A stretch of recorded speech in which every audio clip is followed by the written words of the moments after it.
boards. Oh, okay. He has been in 3 different in-depth museum exhibitions, and one just finished at the Michener recently. Studied at the Pennsylvania Academy of Fine Arts in Philadelphia. And he is a teacher, curator, lecturer, and writer.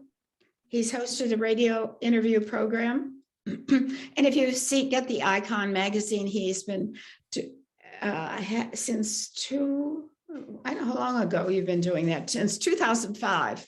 Yep. He's been writing an article in that monthly, in that magazine. Thank you, Bob, for helping us out today. Oh, it's so good to be here. This is one of my favorite gigs. When I knew I was going to put together this presentation, I went back in my files of the PowerPoints for DelVal, and one of the days I saw it 2014 on one of the PowerPoints, and that's not saying we started then, but we started at least back then. So it's been 9 years I've been doing this pretty much once a year. So every time I do a presentation, I'm conscious of the fact that a lot of the people have seen my work before. And certainly this year, a lot of the people have seen my show at the Michener and are pretty familiar with the paintings I've done, the course I've taken. Now, I try to present a different view when I do these presentations. I know you get to see a lot of artists, you get to see a lot of their work. I try and take you into different facets of being an artist and conceiving of things and putting them together. So what I plan on doing in this presentation is I'm going to show you the soup to nuts gestation and production, the process behind one painting that I did. Now, when I came off of my show at the Michener, I was a little worn out. I'd spent a lot of time at the Michener. More than half the days they were open, I was there. And so I was a little worn out from talking with people, which I thought was very important. But I also hadn't done many paintings for the last 6 months. And I was hungry to do a painting. And when I get hungry, I order a lot of stuff. And so I was thinking of doing a big painting. So that was where I was coming off of, like, back in January. And once I had a chance to rest, I started putting together a plan for this big painting I was going to do. Many of you know I go up to Maine in the summer, and to this little village up in, it's called Jonesport. It's up in Washington County, about an hour from Canada. And it's a different culture up there, which is what I like. I get to be a distant observer. I get to be anonymous and unopinionated. And over the course of the decade that I've been up there, I've learned a lot about the culture and how they do things. And a lot of my work centers on the maritime theme. And I'm going to show you a little bit, I'm going to give you some context for this painting because it matters. It's part of why that's where the painting came from. And now I'm not advancing. So we were before. Yeah. Okay, I got to do it down there for some reason. Okay. This is my cabin, and yeah, that's pretty nice. This stream in front of it. If you notice the dark green band of grass, the bottom of that dark green band of grass is high tide. So that's how close the Atlantic Ocean comes to my porch when I'm up there. Now, this is located on the edge of a shipyard in Jonesport. Now, Jonesport is at the end of a peninsula. It's reasonably remote in as much as it's 700 households that are responsible, or they account for 9 million pounds of lobster a year. It's a fishing village. It's a maritime community, and there's no restaurant, there's no place to stay, there's no bar. Everybody gets up before the sun and everybody goes to bed early because they've got a lot of fishing to do. This is, got to do it down here. This is the other view. This is from my porch. This is looking out on Sawyer Cove. And the shipyard is off to my right. You're looking out at an island off the end. That's Beale Island, basically. So this is my environment, and that whole scene in front of you fills and empties twice a day with the tide. And this is something that everybody up there, it's part of your life. You look for it. You look for the tide. You feel the tide. It affects what a lot of people do, their livelihood, their living. The next picture is, so it looks like out of my bedroom at night when I'm up there. It's very easy to get drawn into this environment up there. But there's a cultural thing up there as well. It's different from here. Here's a picture of, this is just, last time I was up there, I took this picture. This is a yard where some of the boats are stored. It's right before lobstering season. and guys, and there's some female captains as well, are getting their boats ready for lobstering season, cleaning up after the previous year, doing maintenance on things. And they're all, as you can see, they're up on stands. And as the relevance here is, you can see how they're all kind of level. They're all kind of stacked together like blocks. This is what the modern lobster boat looks like. Now, all of these images that I'm showing you are all stored in little pockets in my brain. And at some point, some of them connect and say, oh, they would go well together to tell a story. And I pull them together and I do a painting based on that. So even though these are seemingly pedestrian images, there's stuff I can pull out of it for future use. Now, here's a typical painting I might do, well, I did do up there in the shipyard. This isn't a lobster boat, it's a dragger. They drag a scoop behind them and pull mussels off the floor of the sea. But I love the lines, I love the ghosts, I love the stories, the architecture of the older designed vessels. And this is one of many. I've done hundreds of paintings up there. In fact, and they're not all of boats. Some of the paintings are, I went and go into a church. I painted in a church dinner. So I paint people doing things, a family eating at night. It's not just the boats, it's the community. And in 2016, I did a show at the Maine Maritime Museum that was based just on that. It's one of the important maritime museums in the United States, and they had been around for 50 years. And this was the first time they had a solo show for a painter. But they wanted me to show these paintings because they weren't these paintings of, sailing ships and whatnot, which are beautiful, but they're not of our time. And I was recording what the maritime community looks like now. So if you walk behind my cabin and down the lane, you would see this. This is a site that's very common up in Maine. And that's the old lobster boat that's been retired and put up on stands next to the house kind of thing. And this boat, Romer, the captain died, and I don't know whether it's his son or his nephew got the boat, and for whatever reason hasn't done anything with it. And it's been up on stands and decaying for the last, well, I've been there 10 years and it's been longer than that.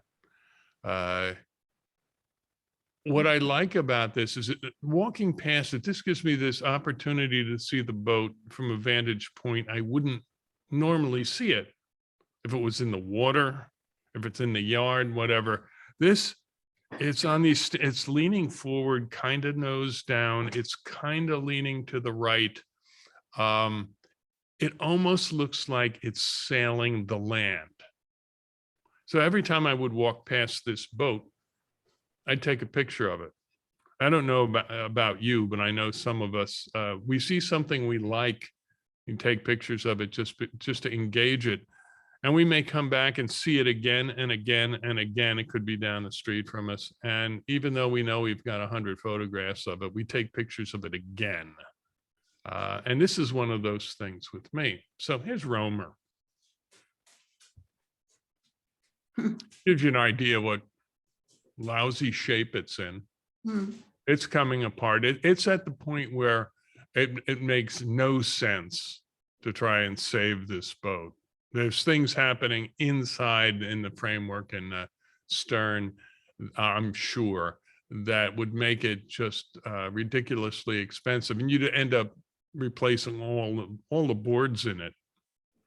So, but I love the lines. I love the way it looks. I love the proportions of the boat. And here's a painting I had done in 2014. And I used as a model a boat that was up on stands just like that, just like Romer was. This was on an island in Penobscot Bay. And because I had this vantage point of looking up at it, I saved some drawings. I did some paintings in that yard, and I saved some quick sketches of what this looked like. And I was able to later do this painting, which puts you in this vantage point that I never would have been able to get in, looking up at it. And this became the signature image for that show at the Maine Maritime Museum. If you go to my website, robertbeck.net, there's a great video made by Bob Christ that was made for that show. And it gives you more of a background of my relationship to Jonesport. Now, you probably saw, if you went to the Michigan Museum, you saw this painting. This is called Storm Tide. And what I was trying to do with this painting was present or describe the might of the sea in terms of its relationship to the individuals working the lobster traps. I mean, there are these two people I know. I went out with them at Dwight Carver and his son-in-law, and we weren't in sea quite like this, but it's you're 12, 15 miles out, and some go much farther than that. For me, there was a great feeling of vulnerability, and I wanted to capture that in this painting. And with each one of these paintings I do with the sea and the boat, I feel like I'm getting closer to a really good description.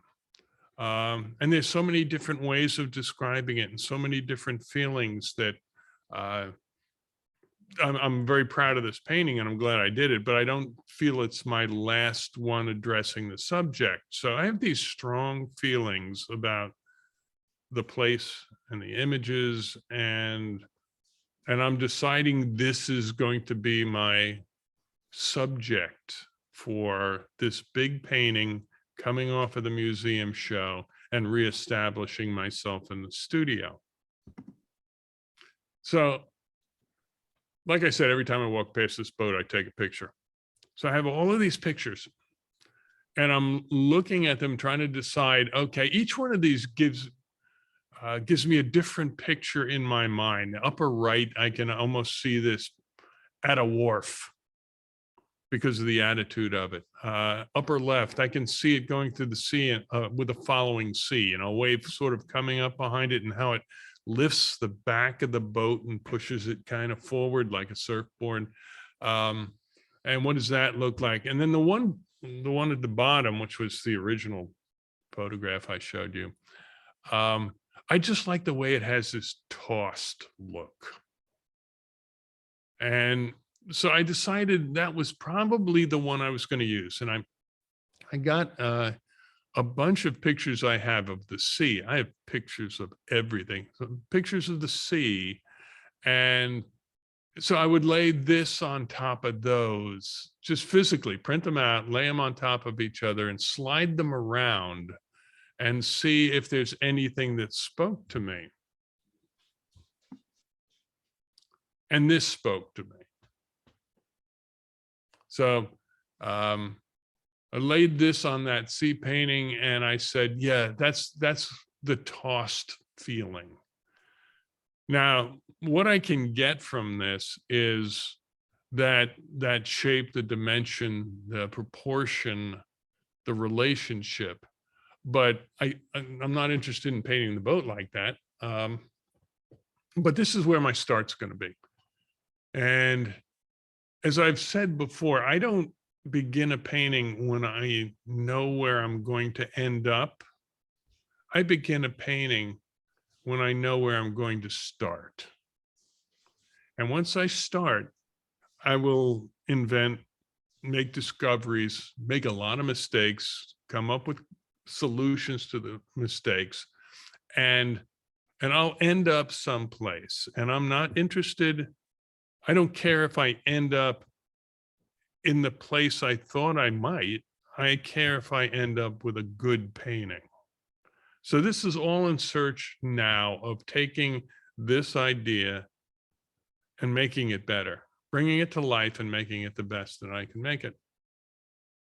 So first thing I do is I do a painting to get a painting under my belt, so that I start, I do a middle, I do an end to it. It's like bar work. It's like batting practice. It's like going out and hitting a bucket of balls. I have to get in the groove of doing this. So this is a painting I did. It's a barge up in Sawyer Cove. This is something that I saw off from pretty much about 50 feet from where I stay in the cottage. Now I'm going to show you my studio. This is where this is going to happen. This is the front of the studio. This is where the easel is, and the windows that are facing north, and they look out over the woods. I absolutely love this place, and of course, what's not to love? This is more, and I will do my studio paintings here. I did everything you've seen so far probably has been done here. So, except the ones that have been done out from life on site. I'm going to turn you around and I'm going to show you the other end of this room. Now this has a big wall, and it was designed specifically for me to do a large painting on. And those panels mounted on the wall are homosote. They're kind of soft. They're not, I'm not sure what they're made of, but it's like a condensed thick paper, and I can staple into it. And I can, in this instance, mount this canvas on the wall. Now I have to have help mounting this canvas on the wall. There's some decisions to be made. Once I decide that I'm starting, then it's a matter of continuous decision making. In this case, I have to decide what my path is going to look like initially. What do I have to do so that I don't get in trouble down the line. Any any construction project has that phase where you try to anticipate where you're going to make missteps and counter for them. My friend Chris helped me unroll this canvas on the wall. I do this I order a roll like this every few years, and I'm 71 years old. So every time I do it, I have to relearn it. I have to find out what's available. I have to relearn the language. What's a 7-pound bolt of canvas versus a 9-pound bolt of canvas? I don't know. And I got to go research that. Am I going to use acrylic gesso or an oil gesso? The last time I did one this big, which was Blue Boy, the big whale, I used the oil-based gesso, and it made the canvas very thick and heavy and inflexible. I mean, it was flexible, but not like the acrylic. And I was very worried in handling it, both putting it up and taking it off the wall, that I would fold it and leave a crease in it, which is very easy to do with gessoed canvas, a crease that doesn't want to come out. There's no good way to get it out. So it's even more so with the oil gesso. So I decide on acrylic gesso. I've decided that the size of this painting is going to be 5.5 high and 5.5 feet high and 8 feet wide. So I need something that's bigger than that. I need a piece of canvas that's bigger than that so that I can locate it on a canvas. And if I have to change the composition, I can just paint farther out to the side if I need be. I need extra to fold around the back of the stretchers. So this roll on the wall, this piece on the wall that we're looking at here is 8 feet high and it's 10 feet wide, approximately half the bolt. And it's rolled tightly with the acrylic gesso inside the roll. That was another thing about the oil. The oil was so stiff that when you unrolled it, it wanted to roll back up on you. It was extremely hard to handle. So Chrissy holds this up against the wall and we unroll it from right to left. I'm on that library ladder off to the right, and I'm stapling as we go along the top. So we hang it across there like a curtain, cut off the left-hand side, staple down each side and across the bottom. It's on the wall then. Now, locating it on the wall was a matter of, I want to make sure that I'm working where I don't have to bend over. And if I'm on the ladder, I don't want to have to raise my arms over my head. It's just a comfort thing. Could I do it? Yes. I'm going to be living with this painting for a month. I don't want a month of doing that. So to give you an idea of the scale of this painting, at the 5.5 by 8 feet, if you compare it to Storm Tide, the painting with the two guys in the lobster traps and a big wave in the background, this is 9 times the surface area. So as part of my planning going forward during the whole painting, I'm conscious of the fact that I can't do the same things I usually do because I don't have the time segments. I have to do them in a different way because of drying and other issues. Now, before we leave, I want to point out this contraption on the left here. On the bottom piece of furniture there is a sculpture stand. It's on wheels that rolls around, and I use it for a number of things, including putting my palette on top of when I work. On top of that is one of a set of nested tables. On top of that is something that's akin to a pizza box and then some other boxes. And at the very top, the orange thing is a laser level. And if you were to look really carefully at the canvas on the back wall, which is in fact linen. I bought linen because linen doesn't stretch like cotton canvas does. And when you're working that big, you don't want it to sag. Anyway, if you look at like a foot down from the top of that, you're going to see a white line that goes across that canvas. And that's a level line. Now I'm determining the top edge of my painted image with the laser level. I'll do the same thing to the bottom. I'll do the same thing to each side because the laser level will give me a vertical as well. So I will create a perfectly square rectangle, square meaning 90-degree corners, so that I will make sure the painting comes out to those edges and that I won't have problems with things being parallel or being the right size as we go to stretch this canvas or frame this canvas going down the road. So everybody's still with me here? I think so.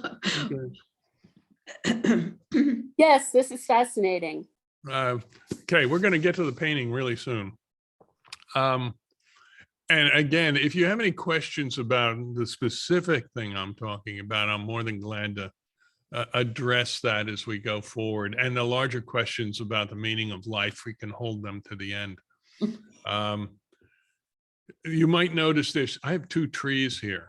These black things are, Charles Tiffany made these for me. They're each has 4 lights and individual controls and dimmers, and they have barn doors. I can bring light in from both sides of that back wall for either photographing or working at night or anything I want to do. The barn doors keep the lights from shining in my eyes while I'm working.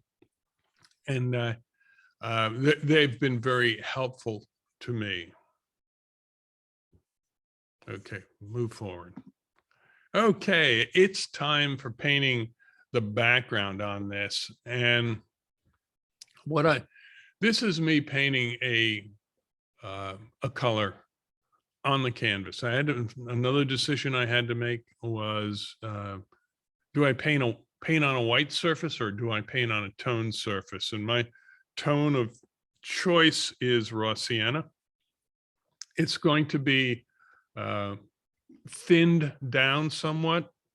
There's a high concentration of solvent in this, so that there's going to be a lot of solvent in the air. The day I was doing this, it was cold out. I wasn't going to open up windows in the back door. I think I had some windows open, but not the ventilation wasn't great. So I'm using the respirator because it's a smart thing to do. So here's me trying hard to make it look like I'm not taking a selfie here. Okay, end of the room. There is my rectangle that I'm going to be painting on. Again, you can see these light trees. You can see the back door of the studio. Can you see my cursor when it moves around like that I'm moving? Yes. Okay, so I can use that. Okay, there's a panel at the top of the library. I had some of that background left over, so I took one of my panels and coated that too, because I was going to need it. So this is where I'm going to be working for the next month. Okay, this is pretty much the last time I refer to the photograph. That photograph, my photograph on top of the sea photograph type of thing, where I decided, yeah, that's where I want to put this boat. Had the boat off to the right because I knew that part of the image was they're going to be fishing. It's going to be out there and they're going to be working. And working means they're pulling a trap, a lobster trap, which is this big gridded crate out of the water by using a rope or a line. And that happens off to the left as we're looking at it. So there's going to be activity in this painting off to the left. I want to put the boat to the right so that I have room for it. I'm also trying to decide, okay, what am I going to do with the sky? I decided I was going to bring a storm in from the upper right and have sort of the sunny day that's going away on the left, The waves are going to be kicking up. I'm going to be doing that from just imagination because I've painted a lot of waves. But I got to get the boat in the right position, and I want to get the proportions correct and the attitude correct, like I had it in that photograph. So I took that Xerox or copy that I showed you, and I gridded it, 1/2-inch grid. And on the wall at the back of the room, I did 6-inch grids. And that's a matter of taking a yardstick, and I had that initial rectangle I put up there, and I go across the top and down the sides, and I had to go across the middle too because I'm using a yardstick and only goes so far, and just put little ticks with charcoal, and then connect top to bottom these ticks to make a grid. And I can use that as a guide to get the boat in position. Hey, Bob, do you ever use a projector for those kinds of purposes? Way early on, I did. What I try to do now is purposefully remove myself from things that happen without my having to pay attention or be involved in them. And I want to be making decisions the whole time. I want to be saying, oh, what do I do about this? What do I do about that in everything I do? Because that's where I'm making discoveries. And I find they can be very helpful. A projector, yeah, can be very helpful in itself. And it's not like I don't like them, but I haven't used a projector in probably 15 years or something like that. So this is a view from back to front of the, was that good enough? Was that a good enough answer? That was perfect. Thank you so much. Back to the front of the room, and you can see the easel that I work at here. We're sighting way back to the back of the room here.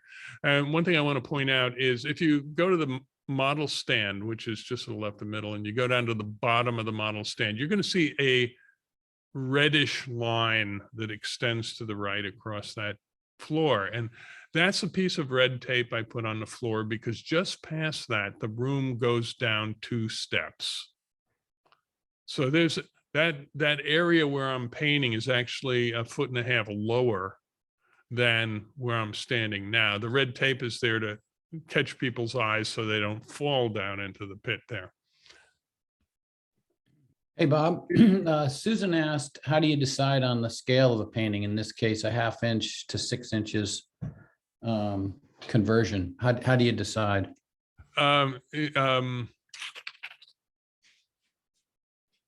It's a matter of where do I want to make sure I got the detail. One of the things I was, if it's a broad, if I was just doing like transferring a very blocky thing, I might be able to make it less squares, bigger squares on the finished piece, bigger squares on each one of them actually. But I'm going to be dealing with some curves here. And even though making all of these squares is a little bit more, it's a pain to do a lot of them. It's going to get me plot points that are a little bit more accurate. It's a question of what kind of accuracy am I looking for? As to how fine, what's the resolution of my grids? And I'm not sure if your question was how do I decide how big to do the painting or just the gridding part of it? No, it was the gridding. Thank you. You answered the question. Thanks, Bob. Okay, thanks. Now, here's what a handsome buck. And I think I have paint on my face there. I'm starting to paint here, and I'm very dissatisfied at this point. Usually I paint when I do an underpainting, which is what I'm doing here, a monochromatic underpainting. I'm going to just do this, basically the first step of this entire painting loosely in one color. And normally I use raw umber. It's a brown color, dark brown. But I also try to put a problem into, or a challenge into, every painting I do. Try something new, learn something as you're going along. And in this case, I decided I was going to start doing the underpainting using Payne's gray. And I found out as I was working that it's very dark. It's not really a gray. It's kind of a blue black, and the one I was using was not transparent, and it wasn't lifting off easy, so it was hard for me to make it lighter. And another thing I was learning when I started this, starting with the water, obviously, was I wasn't going to be able to do all the water in one color in one day. So I made a decision to do the back half rather than split it up left and right. This would give me the opportunity to, when I'm going to do the front half the next day, to maybe make it warmer. And then as a warmer underpainting, I might have the benefit of having it advance towards me, warm colors advance. So it was a logic as I'm going through, because like I said, I have to figure this out as I go. It looks kind of harsh because those white areas are my interpretation of where foam would go, and the foam and how it stretches and gestures.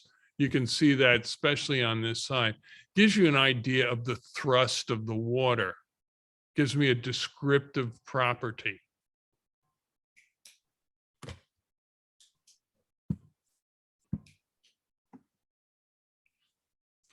So this is after me doing that.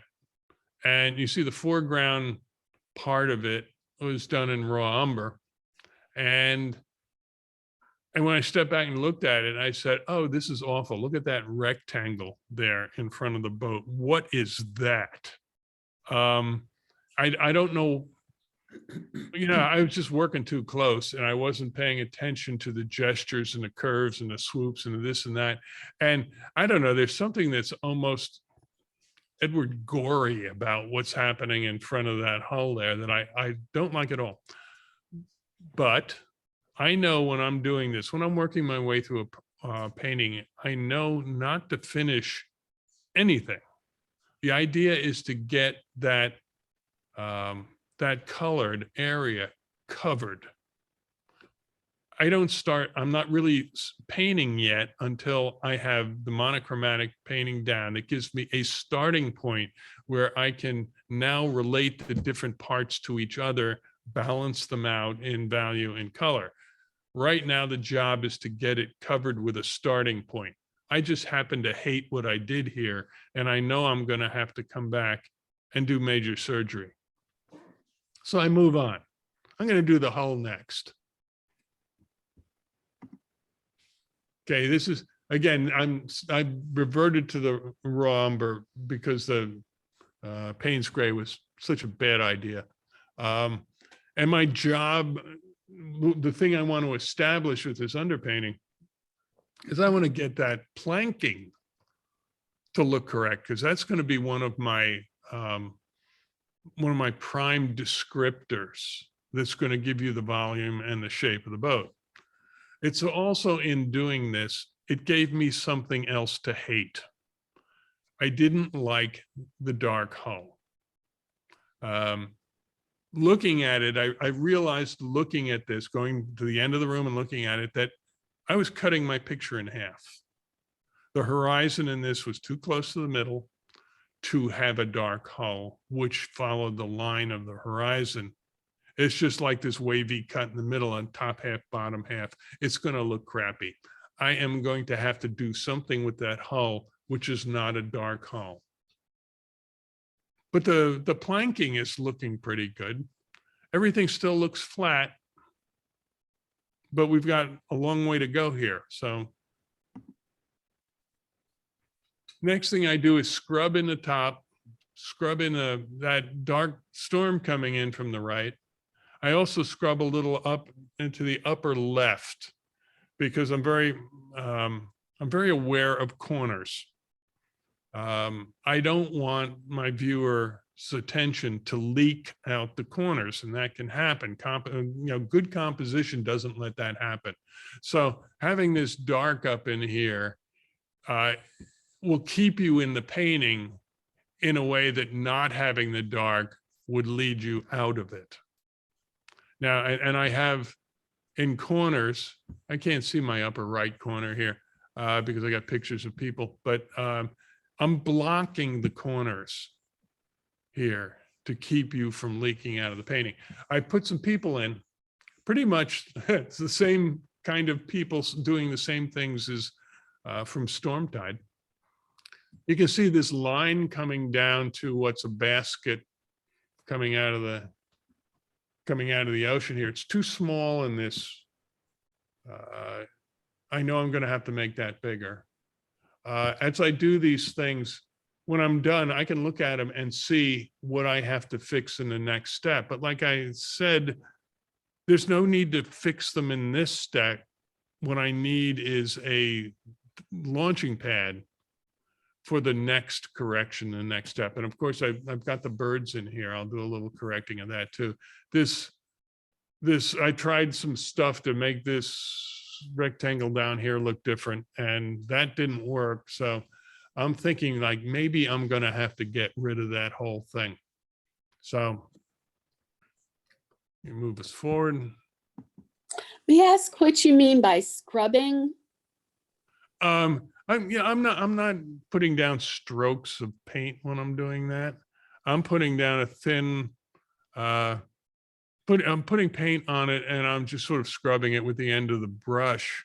It's a thin application. It's an imprecise rubbing kind of application. It was still done with a brush, but it's more like scrubbing than painting as far as a description is concerned. Okay, thank you. Mm-hmm. So I put this gray in here. Get rid of those yellow things coming through. I've also started busting up this rectangle by removing some of the foam.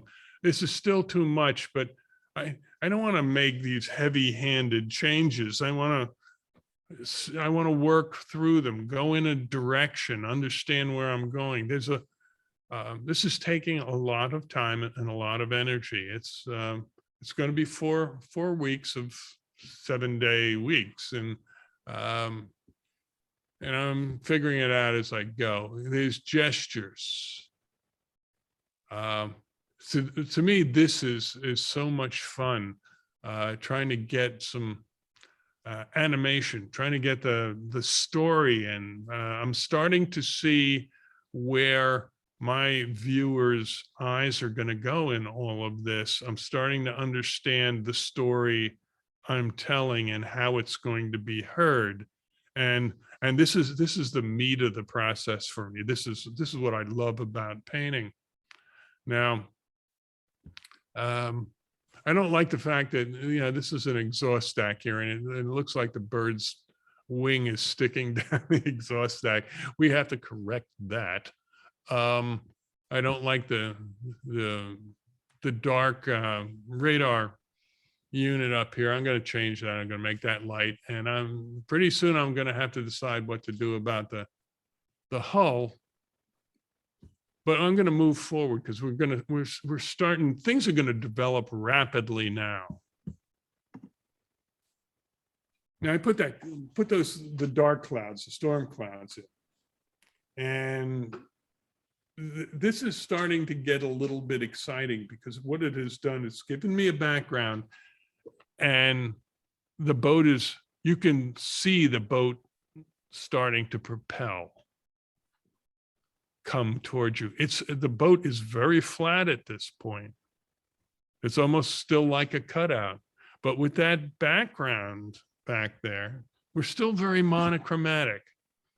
I don't like adding color at the beginning. I sneak up on color when I do the paintings, but the next sneak up, I'm running out of dark and dim areas to start, and I'm going to have to start putting light in. This area I'm envisioning as sort of a late afternoon, beautiful sunshiny, puffy, cloudy kind of day back there. And I have to decide how to light down in here. And I've decided, for description's sake, what I'm going to do is pretend that the sun is setting way off to the left here, and that it's getting blocked by some of the waves, and it's only going to hit the side of the boat up here. So I'm going to have a lit area in the top, and I'm going to have shadow from there on down for the rest of the painting. So let's see where I went with this. Oh, here's something I want to show you first. I have to decide what color to do the hull. And I decided that I was going to do white. Most hulls are white. Some are black or dark blue. There's an occasional red, an occasional yellow or green, but they're the yellow and green things are kind of rare. But I went through and looked at pictures like this. Probably I looked at 50 or 100 pictures like this because I wanted to acquaint myself with the description that the shadow uses for these flares, the round surfaces. This is particularly helpful because it's in shadow, but there's sort of a shadow happening as you come down. It's the shadow in the shadow. This is a fun, I can't see this one because I got people in the way of it, but this one, I decided that was going to be my basic paint scheme for this boat. The boat's, the shape of the classic lobster boat, I lost my cursor, starts at the back as a rectangle with the sides of the rectangle canted in slightly. It's called a tumble home. And as it comes forward, it gets round and wide, and then it comes back together again with a flare at the top. This is moving back to front.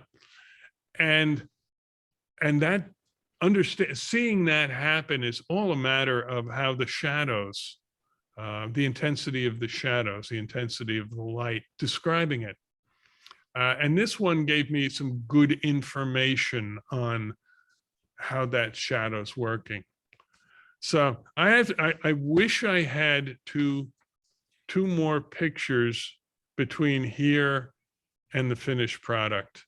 But at this point, I was just crazy-eyed going after this because I was starting to see from that last picture here. I mean, this thing, oh, did I show this already or not? No, I didn't. Oh, okay. So this is important. Yeah, I'm sorry.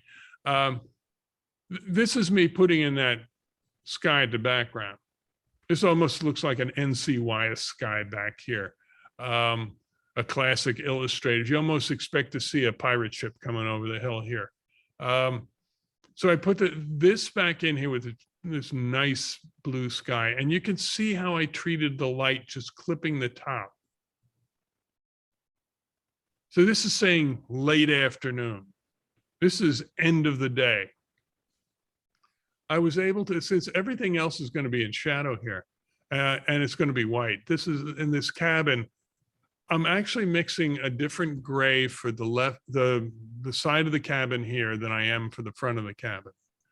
I want them both the same intensity. They're basically being lit by the same sky with no sun in it. But I want to differentiate the front of the boat, the forward-facing portion of the boat with the side of the boat. So I'm mixing a gray that have from two different colors. This is ultramarine and probably raw sienna. This is probably Prussian and maybe the burnt sienna as well. But this gives it sort of a green cast. You can almost see the yellow-green cast in this that's different from this and is telling you it's facing a different direction. Now, like I said, the leap from this to the next picture is kind of big because it's going to have a hull and it's going to have a lot of correction, including I finally called time on this area down here and just got rid of the foam to see what was going to happen with that. But we can notice here, I did change this to white from dark. I did change my bird here, made him into a different bird, took his wing out of the exhaust pipe. So here's where we go to this information and then to here. Hmm. So like I said, there's a big leap, but having the white hull makes this a completely different composed painting from having a dark hull that would blend in with the water. You can see down at the bottom that rectangular foam is gone. And I'm happy with that. I went over the whole thing with this light color, leaving the darkest parts of what was there originally to get this back into a water field. And one of the happy accidents was this pattern that used to be here is, when I covered it with a thin, almost transparent black or a dark color. And you can sort of see the old foam through it. And when you're standing in front of the painting, you get the feeling like something's happening under the surface, like you very often do when you're looking at the sea. This has been made bigger and a little bit yellower. You can see compositionally how this is pulling on this side of the boat. I had to readjust the hardware here. From what I understand of, the dashboard he's standing in front of has what's known as a hauler, and the hauler is a grooved wheel, a pulley type thing that he can take this rope, this line, and give it a lap around the hauler. It grabs itself and it helps pull these very heavy traps. So these traps are, I'm going to guess, like, let's say 60 pounds, but they're 5 of them on a line. Maybe they're 20 feet apart, 200 feet below the surface. It's hard to get them out of the water. So he gets help. Once it comes out of the water, he sometimes opens it up and hands it to the guy down the rail, and he empties it, fills it back up again with bait.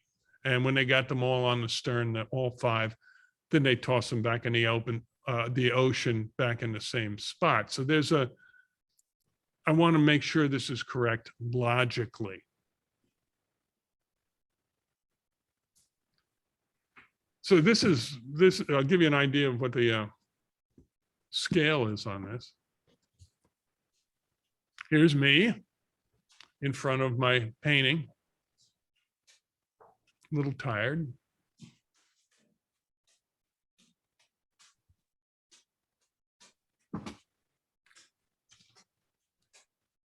So if anybody has any questions, that's the story of how we got here. And it doesn't have to be about this particular painting, but wow, we're coming up on 11. We'll do what we can do here. Are you going to frame it? It will be framed at some point. That won't be an inexpensive prospect. I'm going to have this, when it is framed, it's going to end up being like 6.5 by 9 feet, which will, it becomes an operation every time you decide to do something with it. And it's going to require a large wall wherever it goes. You purposely chose not to put the name Romer into your painting? Well, it is a different boat. As a matter of fact, one of the first paintings I showed you was of a boat up on a sort of a mound of water. You were down in a trough, and it was a painting I did back in 2014, and I wanted to put a registration number on that painting, and I didn't know how they worked, and I didn't want to do it wrong. So I called up a friend of mine up in Jonesport and asked him, I said, he has a couple of boats, and I said, how do the registrations work? And he said, well, it's the state comes first, and then there's the letters and numbers. And I said, well, I got to put a registration on there. Can I use yours? And he said, yes. So his registration went on that boat. And here, what is it, 17 years later, doing this painting, I just used the same registration and put it on the boat.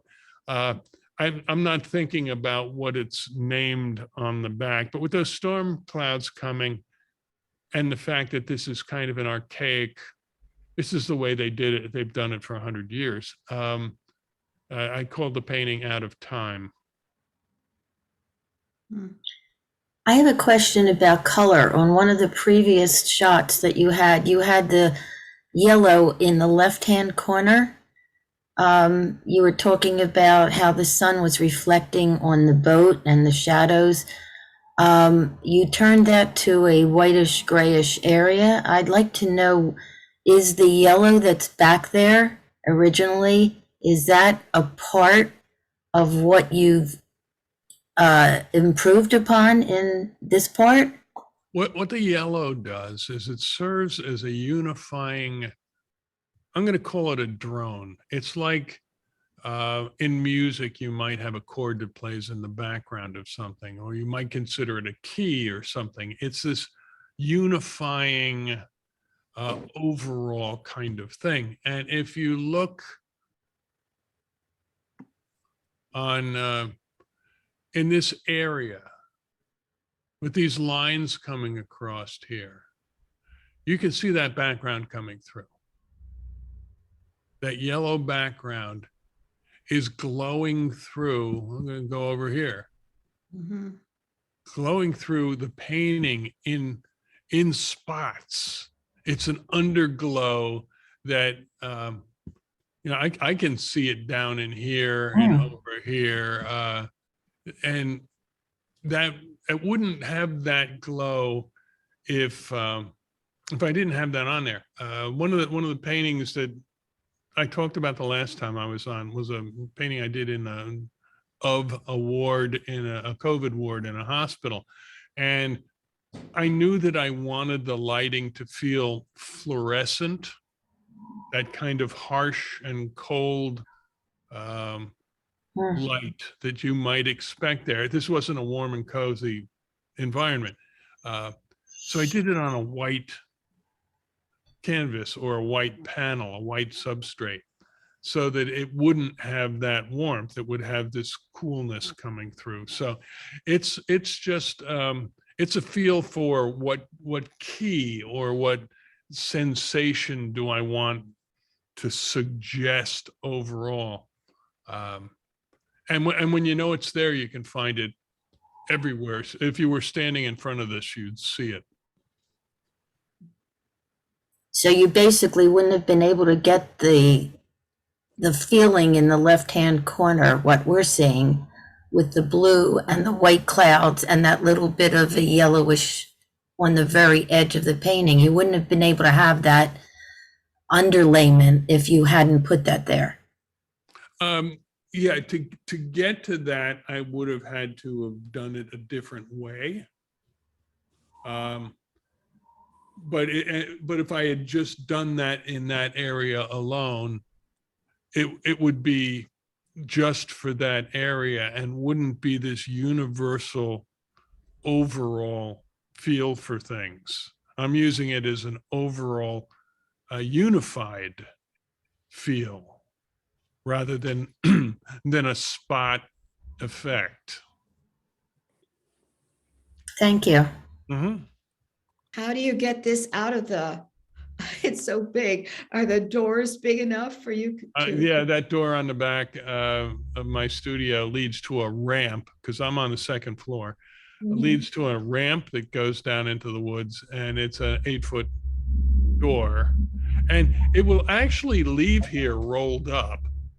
Oh, and get put on stretchers someplace else. oh. But at some point, it's going to come back to me.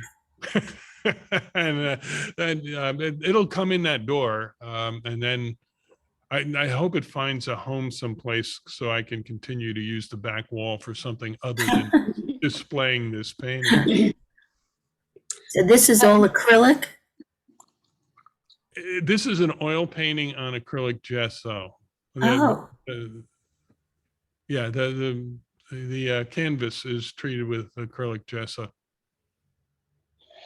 I just wanted to say the feeling of this painting, like as I just keep looking at it, to me, and I don't know really anything about the sea or the ocean, so this might not make sense to you, but the duality of the black of the sea and the white of the boat, and then the clearing of the sky, or is it that the sky is going to be covered by those dark clouds, like, you know, the light and dark duality kind of feeling of it. Mhm. I don't know if it's clearing or if it's going to become more stormy. So Look at it this. sort of just holds me in this middle place. Do you know what I mean? Mm-hmm. Feels very No, balanced. that's nice. It's funny. I never considered it anything other than a brewing storm. But you're right. It could be a leaving storm, in which case mm. they just went through it and they're probably really relieved that it's gone. They don't generally like to be out there when that's happening. I wouldn't either. And I just want to say too, I saw, did you call it Big Blue at, or your Blue Blue- Whale painting? Blue boy. Blue Boy at the Woodmere Art Museum, and I thought it was really the standout of all the paintings of Oh, thank animals you. in that show. It was Thank you. It's gorgeous. a special painting. Yeah. Another Mhm. big one, huh? Yes. Any more questions? Well, you have a chance. It's a good time to ask your question. Bob, I have a question about your palette. I Yes. don't need to know your colors. I just want to know, do you lay out the same palette every time, or do you add and subtract according to what you're painting? Are you a 5-color guy, or do you just talk to me about your palette? Sure. Yeah, organizing my palette is intentional, and it can vary depending on what I know I'm going to do. Sometimes I'm going to do a limited palette. Sometimes I know I'm just going to do a painting in the limited palette, and I'll put those paintings on, those colors on, which will generally be yellow ochre pale, burnt sienna, and either ultramarine blue or an ivory black or something like that, and white, and just do the whole thing in them. I can sometimes add a little color to them when I come back to the studio if I want somebody's hat to be red, but basically that's just for the enjoyment. I'm a tonalist anyway, so that's for the enjoyment of being in the painting. But if I go out plein air, I put the same colors on my palette. It's something like 17. Whether I think I'm going to use them or not, because I don't know if I'm going to use them. I may discover something in the process, even if it's plein air and I have my subject right in front of me, so I know essentially what my painting is going to be about. I put it all out because I may end up mixing with it. And the way the palette is organized is my left side running up the palette is my earth colors. And it'll be the yellow ochre and the sienna and the burnt sienna and blah, blah, blah, umbers. Across the top is going to be blue and green. And I might just have ultramarine blue if I think it's going to be a day with lots of sky stuff where I want different blues. If I want my the blues on the ground to be different than blues in the sky, I'm going to have Prussian on there as my dual choice. And if it's a green lush day, I may have a green on there. It might be Verdian, it might be something else, but I will mix out of it for the rest of my greens. Down the right-hand side of the more vivid, more, what would you say, almost chemical kind of colors, the two yellows, cadmium and a lemon, two reds, cadmium red light, and alizarin, and maybe a purple, I don't know. And white across the bottom. I usually use titanium, and I'm starting to experiment with flake or lead white. So to that, if I know something like Blue Boy, I think it was only 5 colors. 3 of them were blue. But that was the challenge I had posed to myself. I was starting to use Vasari paints, and I wanted to get a feel for them, and I didn't want to be complicating myself with color, but I wanted to be learning how they handled and what the differences were. And that was the reason why Blue Boy happened. It was all based on the colors of blue. Thank you. Well, that might be it, huh? Any more questions? Thank you, Bob, for doing this for us. Oh, you're certainly welcome. Thank you for, that was a lot of listening. So I really appreciate everybody That was putting the wonderful. time. Everybody's slumped. I can see everybody now, and they're all slumped in their chairs. So Oh, I don't know. Well, thank you very much. Maybe You're we'll see you next semester or sometime in the future. I look Beth- forward to it. Beth said fantastic, and she says thank you. Everybody's welcome. Appreciate it. Thank you. Yeah. Bye-bye. Hmm. See everyone next September. Stay well. That's right. Have a good, safe summer.